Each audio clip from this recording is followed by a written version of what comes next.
Um trabalho bem importante que a gente faz aí com a comunidade escolar. Tem muita demanda nas escolas, e aí em outros locais, fora escola, que muitas vezes a gente não dá conta de colocar na rotina. Então, é importante para a gente esse contato com a comunidade, né, e trabalhamos aí diferentes temas com esses alunos, sempre buscando o ponto de vista da segurança pública, como melhorar isso. Tudo bem? Perguntas? O plano é legal. Uma pergunta. Vocês têm algum tipo de atuação sobre morador de rua, usuários de droga, essas coisas? Vocês atuam em cima desse tipo de pessoal? Ou não? Como é seu nome? Marcelo. Marcelo. Não sei exatamente o que é que você busca, Marcelo, mas a gente tem um trabalho integrado, sim, mas nós temos uma atuação qual é o tipo de atuação? Que é junto, fazemos parte do... Tipo recolhimento? Não, recolhimento não é com a gente, né? A gente aciona quem é responsável pelo acolhimento, a assistência social, a gente chama o consultório na rua, chama diferentes atores aí para esse cenário, se for o caso. Fazemos encaminhamentos, tem ali uma pessoa em situação de rua, que o guarda no patrulhamento, e no centro os guardas normalmente conhecem todos eles, conhecem pelo nome, sabem a história, porque eles trabalham muito ali no centro. Eu trabalhei um período lá, e também conhecia muitos deles, conhecia a história, de repente sumia, falava, mas cadê o fulano? Sumiu, aí às vezes ia para outra cidade, depois retornava, então a gente conhece bastante. Nós trabalhamos, participamos do comitê Pop Rua, tem um trabalho grande ali no comitê, com diferentes representantes da sociedade civil, tem o AB, é um comitê grande. Então nós trabalhamos com essa população, com a população em situação de rua desta forma, acionando, quando necessário, um atendimento médico, acionando o consultório na rua, fazendo encaminhamento, se for o caso. Se for necessário, a gente conduz para algum lugar, né? É um pouco mais delicado, porque alguém às vezes vê um guarda pondo uma pessoa em situação de rua dentro da viatura, acha que ele vai desaparecer com ele. Já tem um olhar diferente quando a segurança pública faz isso, né? Não pensa que a gente está fazendo um encaminhamento, que está levando para algum lugar, para algum atendimento. Então é isso. E claro que tem uma ação de segurança também, como com qualquer outra pessoa que circule em qualquer lugar. Então, se estiver numa situação de suspeição, se estiver, vai ser abordado, como é qualquer outro munícipe, qualquer outra pessoa que esteja numa situação que seja uma situação de averiguação por qualquer tipo de suspeita. Não há uma discriminação nossa por parte dessa população ou de um trabalho com eles de forma alguma. É algo que a gente está sempre trabalhando com os nossos guardas, com esse cuidado com essa população e com outras, obviamente, que estejam em situação de vulnerabilidade. Então, o acolhimento aí é feito pelos serviços que a assistência social traz. A gente faz os encaminhamentos para o Pop Rua, a gente tem muito contato com o Pop Rua, telefona, olha, estou aqui com uma pessoa assim, em situação de rua. Normalmente já é um conhecido que está em tal situação, então a gente faz esse atendimento. E os usuários de droga que ele perguntou? É a mesma coisa, né? Nós fazemos encaminhamento, se for o caso. Vai encaminhar para onde? Dependendo, para um atendimento, para um pronto atendimento, mas esse não é um trabalho da segurança pública. A pessoa que tem um comprometimento com uso abusivo de álcool ou de outras drogas, ela precisa de um acompanhamento que não é o da segurança pública. Nós trabalhamos com as questões que envolvem criminalidade. Se estiver numa situação de tráfico, é diferente, né? Aí tem uma ação, que é a ação da aplicação da lei. De outro caso, a gente pode encaminhar, pode acionar um serviço, olha, temos aqui, identificamos uma pessoa X que não era daqui, que parece que tem um comprometimento por conta de uso abusivo de álcool e outras drogas, mas esse não é o trabalho nosso, prioritariamente. A gente presta apoio a outros serviços, se for o caso, mas não é o trabalho nosso. Ali Se alguém que é conhecido, e isso é verdade, o guarda fala, olha, vai lá, procura o CAPS AD, procura tal lugar para você fazer um acompanhamento, mas não é o trabalho da segurança pública. Eu tenho minhas dúvidas disso. Por quê, senhor? Porque o usuário de droga é ilegal. Usa droga não é ilegal? Carregar 40 gramas não. Depende. Carregar Né? 40 gramas Não é não. isso, não. Depende. O pessoal na Depende. rua Então, não está incomodando, você não vender vai é proibido, lá. mas É, tá, isso ter, Ele ter no vai, bolso se ele não começar a é. É a incomodar, lógica porque desse quebrar país uma maluco. vitrine, começar, aí vocês vão chegar lá Sim, e se isso mas envolver os uma caras estão lá situação de quietos, crime. vai, quieto, você que não mexe ninguém, vocês não vão fazer. Se ele é um usuário, eu vou fazer uma abordagem. abordagem, eu não encontro ali droga com ele que seja o suficiente para um encaminhamento do ponto de vista legal. Ele não tem droga. Você olha e fala, não, tudo bem, eu conheço essa pessoa aqui, ela Você pode ter uns 3 um transtorno baseados no bolso, mental, tá pode com cara ser de que a gente tá olhe e louco. fala, nossa, isso tem Ninguém um vai transtorno conseguir. mental por conta do uso abusivo de álcool. O que é que eu faço? O meu trabalho é de segurança pública. Está havendo uma situação que compromete a segurança pública, eu atuo. Se não, né, aí a legislação nem me permite fazer isso. A liberdade de Os viver, encaminhamentos a gente faz, identifica, comunica quem é de direito fazer, se for o caso, mas isso não é segurança pública. Os outros dois temas. Pode ser que em algum momento isso venha a desaguar.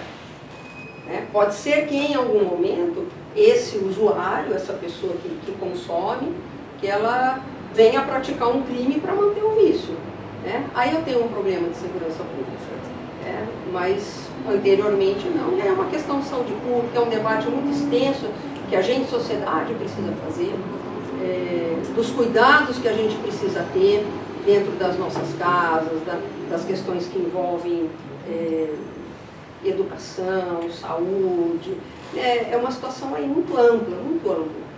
É uma discussão que a gente ficaria aqui, não teria problema, mas não vai ser hoje, a gente ficaria aqui discutindo e nós não chegaríamos a um lugar comum. Ainda tem gente que acha que o consumo ali de algum tipo de substância, tudo bem, não tem problema, é só a maconha. Como se a maconha não fizesse parte do tráfico.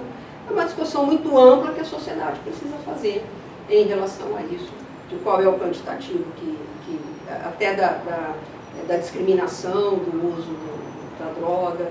É uma discussão outra, perpassa pela segurança em algum momento, mas aquele usuário ali naquele momento, se ele não tem uma quantidade que enseja um crime, eu não tenho o que fazer. Tudo bem? É a segunda pergunta. Então, e agora? Vou abrir uma exceção. Pode falar. Já que é uma que inclui duas. Agora Era melhor falar primeiro. Né? Um ponto que até eu conversei com a senhora um dia no evento é a questão da pichação. Eu acho que, eu vejo que vocês fazem um excelente trabalho, né, de proibir os crimes, mas realmente a sensação de insegurança, principalmente no centro, por conta dessas pichações, é muito agressiva. Eu acho que Campinas fica com um centro com uma visão assim, muito deteriorada por conta disso. Sim. Tenho certeza que se o centro não tivesse essas pichações, a gente não ia ter tanta essa sensação do centro tão degradado.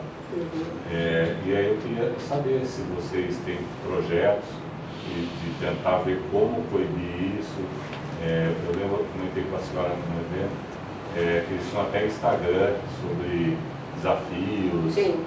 coisas, e eu vejo que aumentou demais, assim, em prédios altos, então, que realmente é uma coisa organizada e que a cidade sofre muito, do meu ponto de vista. Lógico, não são crimes tão graves como os que a senhora apresentou, mas eu acho que é uma coisa assim muito ruim. E a outra questão também é de flanelinhas, né? Somente em eventos, se tem algum jeito também de tentar minimizar isso. A pichação é algo que a gente sofre também, e eu vou até dizer que do ponto de vista pessoal, né, eu gosto muito dessa arquitetura antiga, da preservação da história através dos monumentos, através dos prédios, né, acho que aí é pessoal mesmo, eu acho que o Brasil peca nisso. Normalmente a gente destrói as coisas e não transforma em museu para contar história, para preservar a nossa identidade, para preservar a história da cidade, a história dos povos, né? E isso particularmente me dói bastante quando a gente vê esse tipo de situação. Nós temos um serviço de inteligência que normalmente trabalha monitorando grupos de pichação, grupos que vão fazer os pancadões por aí. Esse da pichação é um grupo difícil. Eles acabam mudando o local ou faz uma comunicação falsa ali que não é.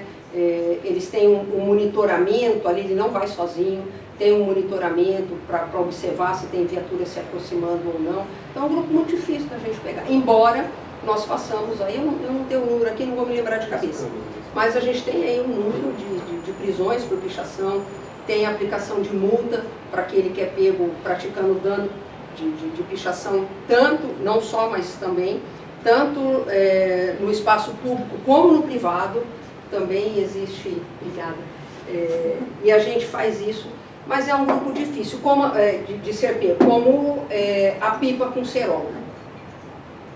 No período de folgas, de férias, a gente tem aí um número grande de denúncias disso, da pipa com cerol, e normalmente, na hora que vê a viatura, ele já larga a linha, solta, e a gente acaba tendo dificuldade em fazer o flagrante desse furto. E você vê algo que, no caso, pode tirar a vida de alguém. Como a gente vê em diferentes momentos, né? Daquela pipa cortante mesmo, que ceifa a cabeça de uma pessoa. Né? E aí eu volto, né? Porque a gente precisa pensar em termos coletivos, em termos de sociedade, porque a segurança pública sozinha não dá conta. Então a gente precisa também que a gente comece a pensar enquanto sociedade, daquele filho que eu tenho em casa, eu estou monitorando, eu sei que ele está soltando pipa. Em algum momento eu acompanho isso para saber se aquela pipa, se aquela linha tem cerol ou não. Eu simplesmente deixo, vai lá, vai. E a gente tem adultos, homens barbados, grandões, que estão lá soltando a pipa com cerol, né? Sabendo que isso é crime. Então a gente tem também, acho que a gente passa aí por um momento agora de a trabalhar essa conscientização também, né? Como da violência contra a mulher, que a gente fala muito, ter um trabalho preventivo que precisa ser feito da criancinha pequena ali, tanto do menino quanto da menina. E a gente, sociedades, é muito complacente com algumas coisas, né? Se presencia um homem tendo uma relação tóxica com uma mulher num ambiente de churrasco, de família, e normalmente ninguém faz nada. Deixa aquilo passar, fica naturalizado, é mimimi, mimimi tira a vida da mulher. O mimimi lá dentro de quatro paredes, aquela mulher apanha, sofre. Então, a gente precisa também estar pensando isso. Quando eu trabalhava no PROIN, eu falava muito isso na palestra com pais. Olha, monitore. A gente não dá conta de tudo. Monitore, a gente está aqui para isso. Olha ali, seu filho tem uma lata de tinta para pichar? O que ele está fazendo nas madrugadas, na rua? E é interessante que a hora que a gente pega, a culpa é nossa. Muitas vezes, né? Ah, mas sim que vocês fizeram com meu filho. Não, mas ele nunca fez isso. Como não, se a gente pegou ali, né? Então, são questões que a gente sempre gosta de fomentar também. Nós estamos nas ruas diariamente, diuturnamente, buscando fazer essa prevenção. Isso, a pichação é algo que realmente, o túmulo do Carlos Gomes, é algo que a gente trabalhou muito ali para coibir o vandalismo. Por mais que a gente tivesse pressão de um lado, né, outros também falam, mas vai ficar cuidando do túmulo, tem que ir lá prender ladrão, tem que ir lá na favela, não é fácil a nossa vida.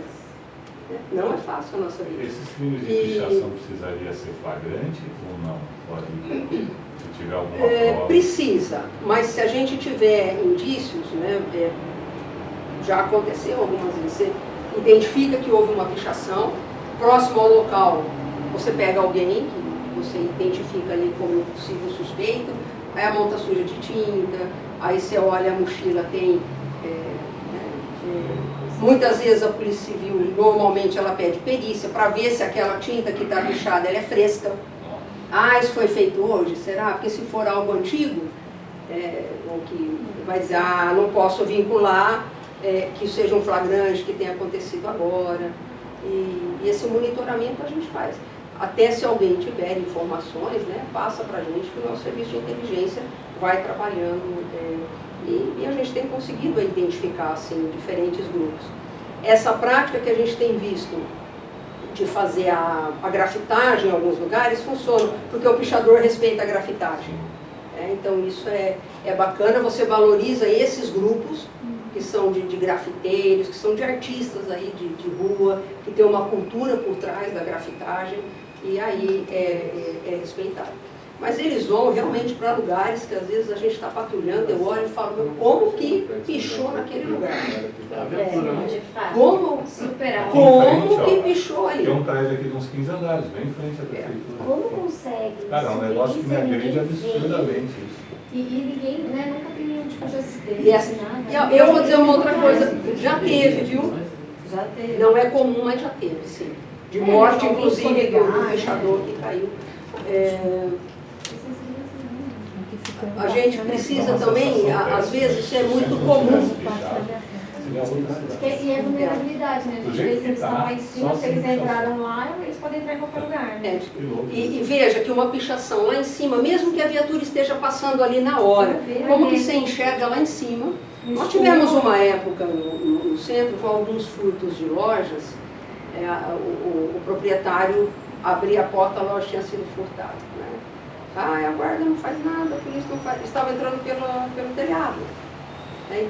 Como que você enxerga aquela pessoa lá dentro? Não tem como.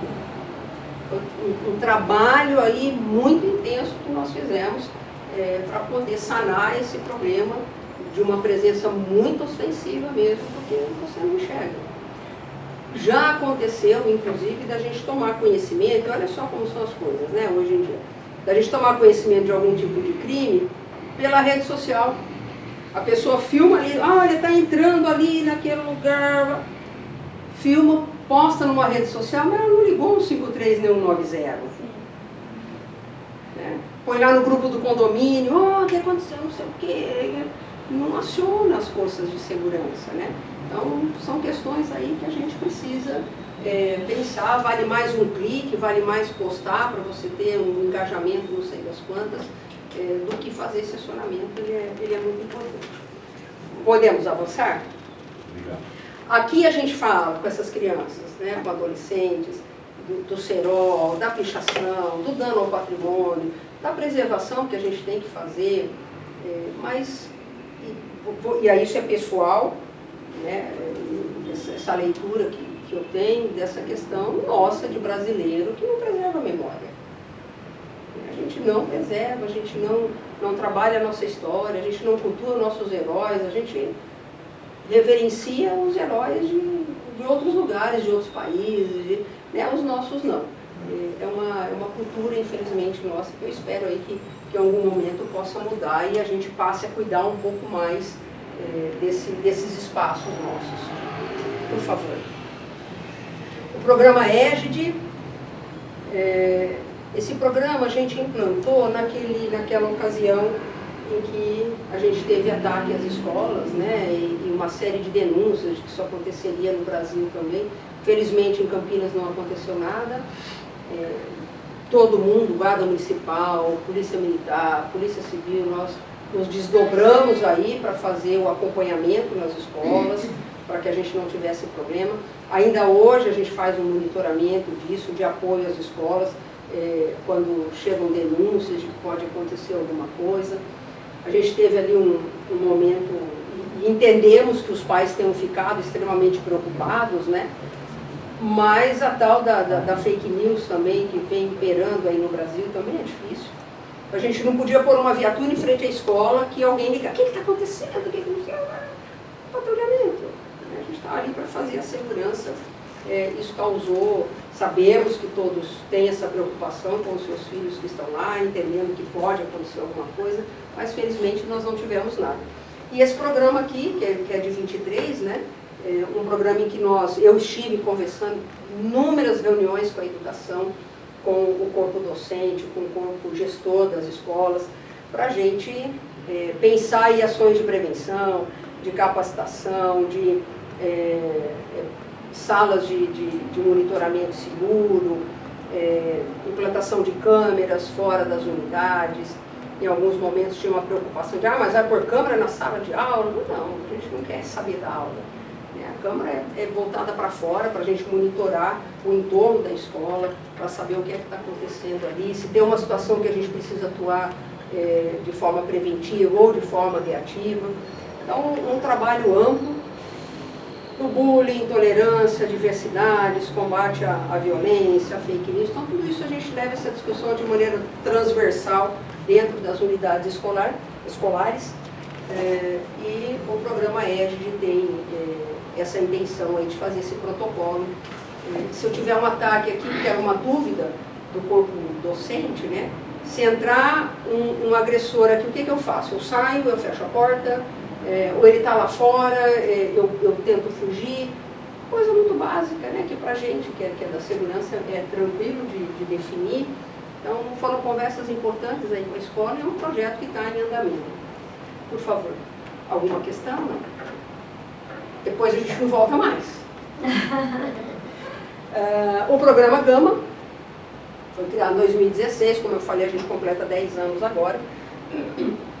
O objetivo primeiro do programa é fazer a fiscalização do cumprimento das medidas protetivas de urgência. Então a mulher tem uma MPU, aceita fazer parte do programa, ela é convidada a fazer parte do programa, a gente faz uma avaliação de risco daquela mulher, aí para saber quais são os lugares que nós vamos fiscalizar, onde nós vamos procurar essa mulher, e ela recebe uma senha para baixar o aplicativo SOS Gama. Então é um aplicativo, ele foi implantado em 24, um aplicativo que ela tem no celular. Se ela estiver em situação aí de risco, ela aciona o aplicativo, sobe uma pop-up, uma janela lá no rádio despacho nosso.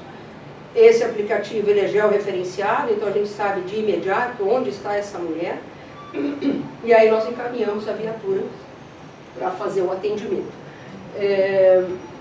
Enquanto a viatura se desloca, é possível que a mulher faça uma chamada de vídeo, que ela converse, que ela tire uma foto de uma situação, que ela grave vídeos, encaminhe para a gente ou deixe registrado para que ela possa utilizar aí posteriormente no processo que ela tem de situação de violência.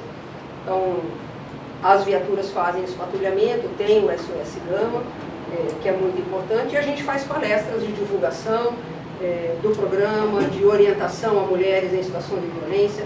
A gente tem a Sala Lilás, que fica aí na base centro, que atende tanto as mulheres que estão em situação de violência, quanto pessoas, independente de ser mulher ou homem, que queiram ajudar alguém que está em situação de violência, não sabe como, pode ir lá que a gente faz essa orientação.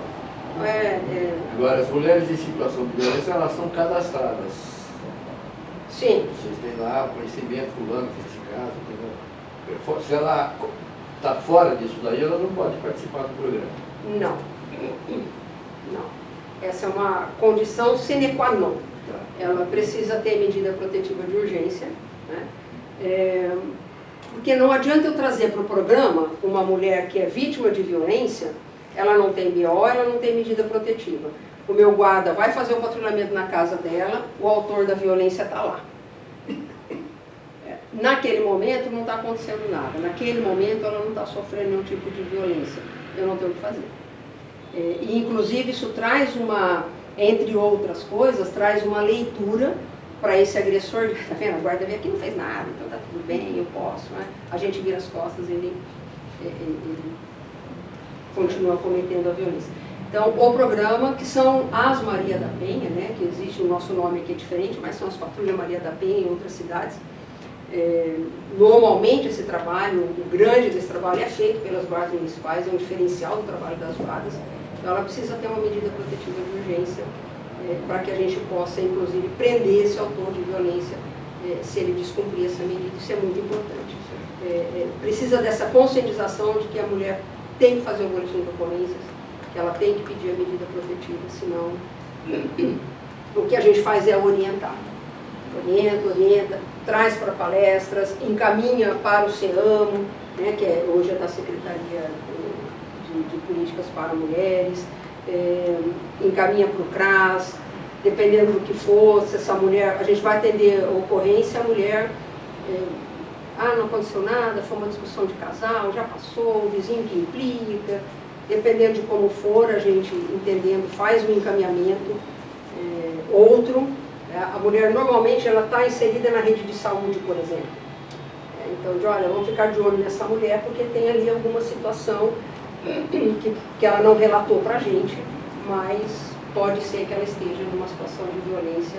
A gente não consegue fazer nada porque não se presenciou, não tem indícios de que ela esteja machucada, né, que é o mais fácil da gente observar, e aí a gente faz esses outros encaminhamentos. Por favor, aqui o nosso prêmio, né, de práticas inovadoras, que muito foi lá de 2021, trabalho que nós fizemos durante a pandemia. Então, a gente se orgulha muito desse reconhecimento do selo do Fórum Brasileiro de Segurança Pública, que é reconhecido, né, pela sociedade, pelos grupos da sociedade civil organizada, pelas forças de segurança. Então, para a gente, esse prêmio aqui é um marco na história do Gama. Por favor. O botão Bela, que é o botão de emergência na luta contra o assédio, esse botão ele está disponível no aplicativo da INDEC. O TI, né, os técnicos,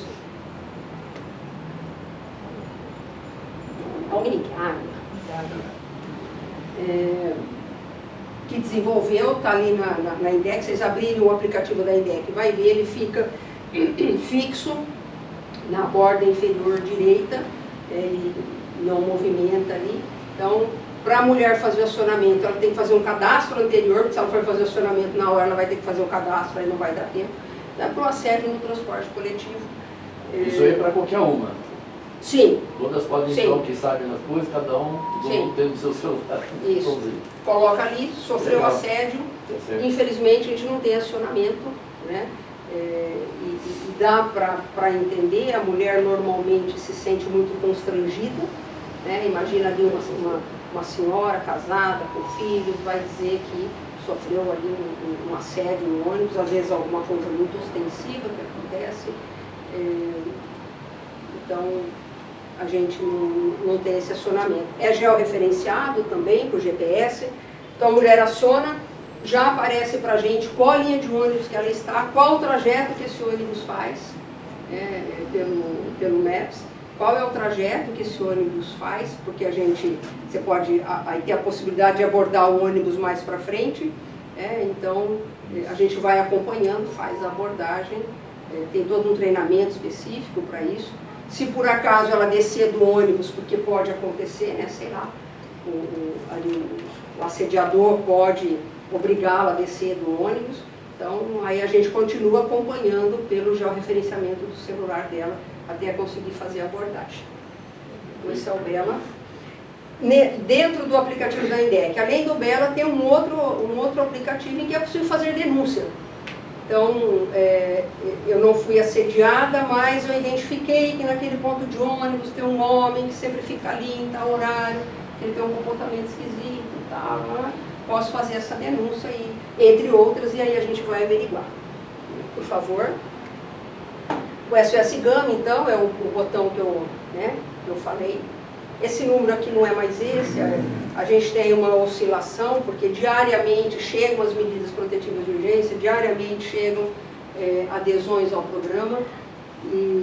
Então, o SOS Gama eu já falei, por meio do aplicativo. A mulher com medida protetiva de urgência, que aceita fazer parte do programa, a gente ela recebe o aplicativo SOS Gama. É de muito sucesso. Quando a gente implantou o aplicativo, teve mulher que questionou e falou, não, eu só queria saber se vocês iam mesmo. Não, eu só queria saber se vocês iam. Só por curiosidade. Não, queria saber, não, chegou rápido, eu só queria saber se funcionava mesmo. Então, aí a gente foi explicando, olha, não pode, né? Faça isso, porque tem outra pessoa que pode estar precisando. Né? E também o deslocamento que a gente faz, né? Acionou, você paga para a viatura, olha, o acionamento do botão. E aí tem uma situação que mesmo que a mulher fale, não, eu acionei sem querer, não, a gente vai lá conferir. Então não adianta ela dizer, eu acionei só, a gente vai lá. Eu não sei se o agressor está ali. Se ela está falando só para... Se ela acionou e no momento em que ela acionou, o agressor conseguiu ter acesso a ela e falou, olha, diz que então a gente vai até lá para conferir se o deslocamento é rápido, né? Então a gente foi conversando muito com ela, falou, não faz isso, porque a gente vai até aí. Não, mas foi sem querer.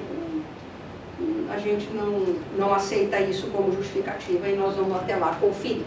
Por favor, a nossa academia é uma academia de referência. A gente forma guardas aí, às vezes dá a impressão que de todo o país. Sim, a gente já formou guardas de outros estados. É uma academia que é indicada por diferentes locais, inclusive a Senasco, a Secretaria de Segurança Pública. Às vezes alguma guarda quer implantar uma academia de formação. Você fala, procura Campinas, procura a Academia de Campinas, que é uma academia bem conceituada, por favor. O projeto Monitora Campinas, né? Que eu falei. Então, aqui é preciso, é feito por um CPF, então a pessoa física não faz. Mas você tem ali uma rua, por exemplo, de muitos comércios, e que ali tem câmeras de monitoramento naqueles comércios. Se tem uma representação, pode fazer adesão ao programa Monitora Campinas e a gente passa a ter acesso a essas imagens ali. Não tem custo para a pessoa, a gente não cobra nada, né? Nem a guarda, nem a prefeitura ganha nada com isso. Pode ter desde a câmera mais simples do mundo até aquela que, porque a gente tem hoje uma infinidade de tipos de câmera, desde que ela tenha uma imagem ali minimamente apta para que a gente possa visualizar, isso não tem problema.